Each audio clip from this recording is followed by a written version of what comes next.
Speaking of prophetic succession, and in preparation for our examination of New Testament epistemology, I'd like to direct your attention to my video on Timothy and Titus as authoritative successors of the apostles, which also goes into greater detail on the passage related to the succession of Joshua to Moses' authority.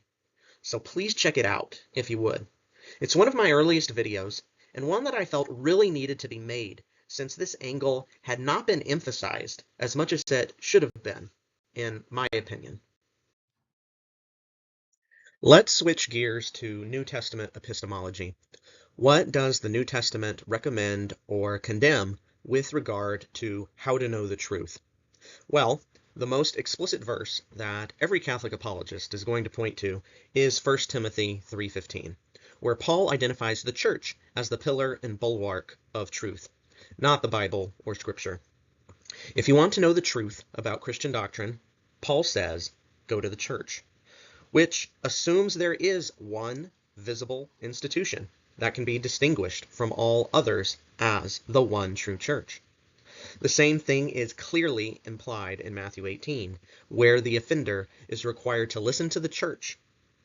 Peter's second letter has some interesting and important things to say about Scripture, namely that it is not a matter of individual interpretation, and that Scripture, especially Paul's letters, is often hard to understand and often twisted. So much for the perspicuity of Scripture that Protestants often claim. What Peter says here does not fit very well at all with a Protestant epistemology grounded in the perspicuity of Scripture and in the individual interpretation of Scripture, with a particular focus on Paul's letters.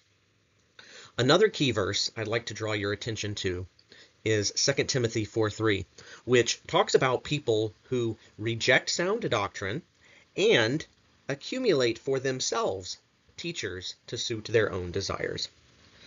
Frankly, it seems pretty clear here that Paul is rejecting Protestant epistemology, which starts with one's own doctrine, and then one seeks out teachers or churches that align with that predetermined doctrine. In contrast, in Paul's letter to the Ephesians, he clearly promotes a Catholic epistemology that starts with the church and its leaders, who ensure that we may no longer be children, tossed to and fro by the waves and carried about by every wind of doctrine, by human cunning, by craftiness and deceitful schemes. So, in Peter's, Paul's, Matthew's, and Jesus's epistemology, the church comes first, and then true doctrine is confirmed by the church, to which the individual believer must submit to. New Testament epistemology is Catholic epistemology. We just read from Paul in Ephesians 4 how God gave the church leaders not only for stability, so that we can stop being tossed to and fro by every wave and wind of doctrine, but also so that the church can have unity of faith and doctrine.